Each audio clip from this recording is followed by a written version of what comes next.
todas y a todos y bienvenidos a un nuevo vídeo. ¿Os habéis preguntado alguna vez por qué se estrella un avión? La respuesta más acertada y creo que la más correcta es por una cadena de fallo. Pero, ¿cuáles son esos fallos o instigadores que son los causantes realmente de un accidente aéreo? Para ello, explicaremos el modelo del queso suizo, un modelo de análisis de riesgos y de gestión de riesgos que es utilizado en aviación, pero también que puede ser exportado a otras industrias. Pensad en el queso suizo, un queso característico por sus agujeros a lo largo de él. El modelo consiste en 4 rebanadas de ese queso suizo, una detrás de la otra. Cada rebanada simboliza una barrera de protección, una barrera de seguridad en aviación. Y los agujeros de cada una de estas capas simbolizan fallas por donde el avión puede colarse y pasar esa barrera de seguridad. Estas fallas pueden ser fallas latentes o fallas activas. Las latentes son fallas escondidas, fallas que pueden estar durante mucho tiempo sin aparecer, es decir, que pueden permanecer mucho tiempo sin ser detectadas. Las fallas activas son las consecuencias inmediatas de una acción que es la resultante del accidente aéreo. ¿Pero en qué consiste realmente este modelo? Pues bien, el avión lo que hace es volar hacia cada una de estas rebanadas. Si el avión impacta contra una de estas rebanadas, significa que esa barrera de seguridad funciona correctamente y por lo tanto la tripulación o el control aéreo o cualquier persona que tenga alguna función involucrada en ese avión se da cuenta de la falla y la corrige de manera inmediata. Por el contrario, si el avión pasa por uno de los agujeros de la primera capa, habrá sorteado la primera barrera de seguridad y se enfrentará a la segunda. De esta manera, si en la segunda consigue también pasar por el agujero, tercera y cuarta sucesivamente, al final es cuando el avión ha podido conseguir pasar por todas las 4 capas, las 4 barreras de seguridad, y es cuando sucede el accidente aéreo. Pero, ¿cuáles son estas 4 capas, estas 4 barreras de seguridad que nos explica el modelo? La primera es la influencia de la organización. Podemos entender la organización como la aerolínea, una escuela de vuelo o incluso un aeroclub. ¿De qué manera afectan este tipo de organizaciones al desempeño del avión? Presionando, por ejemplo, a los pilotos a salir en hora, cumplir horarios, y eso lo que hace es poner mucho estrés a los pilotos para poder realizar el trabajo de la manera más rápida posible y muchas veces no teniendo en cuenta la seguridad en vuelo. Otra de los factores es, por ejemplo, la programación excesiva de horas y, aunque esté dentro del marco de la ley, no tiene por qué no significar que eso vaya a crear cansancio, estrés y fatiga en las tripulaciones. Otro ejemplo sería un bajo salario, en donde el trabajador se vea obligado a coger un segundo trabajo para poder ganar algo más de dinero para tener una economía más solvente, lo que ello conllevará a un mayor cansancio y puede ser que un desgaste físico que, aunque no sea aparente, al cabo del tiempo podrá darse a conocer. Por lo tanto, como podéis ver, esto es una falla latente. ¿Por qué? Porque es una falla que puede llegar a estar escondida durante mucho tiempo y uno no se da cuenta hasta el momento en donde sucede un incidente o un accidente. La segunda capa es la supervisión peligrosa. Otra falla latente que podría ser, como por ejemplo, poner una tripulación inexperta en un aeropuerto especial, un aeropuerto peligroso.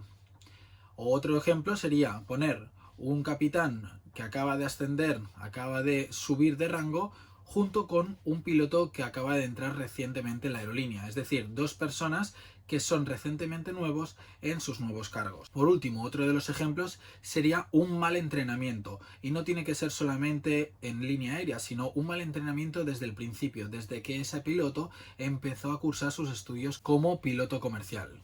La tercera capa es las condiciones previas, es decir, las precondiciones de los actos peligrosos. En este caso podemos, por ejemplo, esperar meteorología adversa, cierres de aeropuertos inesperados o incluso pistas o aeropuertos en donde tengan un difícil acceso, que sean algo complicados para cualquier tipo de tripulación que no tenga experiencia volando hacia ellos. Como podemos ver, esta tercera capa también es una falla latente. Por último, la cuarta etapa, los actos específicos, los actos peligrosos. Es la falla activa, es la que inmediatamente ocasiona el accidente o incidente aéreo. Como ejemplos podemos encontrar errores por parte de los pilotos, errores en el control de tránsito aéreo, errores por parte de los mecánicos, errores que puedan venir de fábrica del avión o incluso de la tripulación de cabina. Pero veamos esto de una manera más clara con un ejemplo. El vuelo de Comair 3272 que se estrelló en Estados Unidos en 1997. Este avión, un Embraer 120 Brasilia, despegó del aeropuerto de Cincinnati y iba con destino a Detroit. En su fase final de aproximación, este avión encontró hielo. Los pilotos tardaron en reaccionar y en encender los sistemas antihielo, lo que provocó un gran aumento y congelación de hielo en las partes, en la superficie de la aeronave, lo que ocasionó una pérdida de control con el consiguiente desplome de este. El avión se estrelló en un campo cerca del aeropuerto de llegada y causó la muerte inmediata de 29 personas. Con la investigación se descubrió que los pilotos tardaron en reaccionar y no activaron el sistema de deshielo. El problema es que la aerolínea estaba dando un entrenamiento que era totalmente lo opuesto a lo que decía el fabricante Embraer.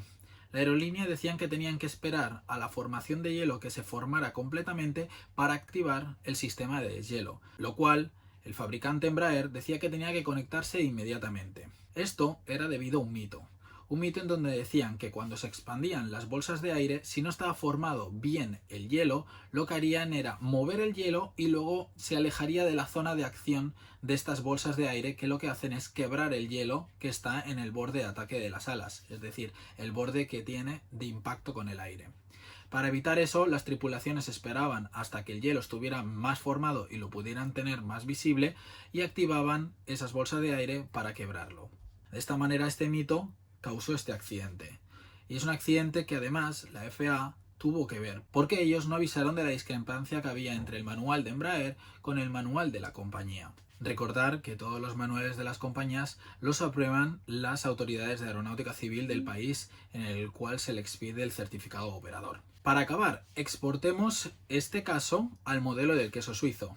En la primera capa tenemos claramente que el avión pasa por el agujero, ya que la FAA no notifica a la compañía de la discrepancia que hay entre el manual de esta compañía respecto al del fabricante Embraer. En la segunda capa tenemos el mal entrenamiento que recibían estos pilotos para las condiciones de hielo por parte de la compañía aérea. La tercera capa, la precondición previa al acto peligroso, es encontrar hielo durante la aproximación, es decir, la falla latente es la meteorología, que será la causante indirecta del accidente aéreo. Por último, la falla activa.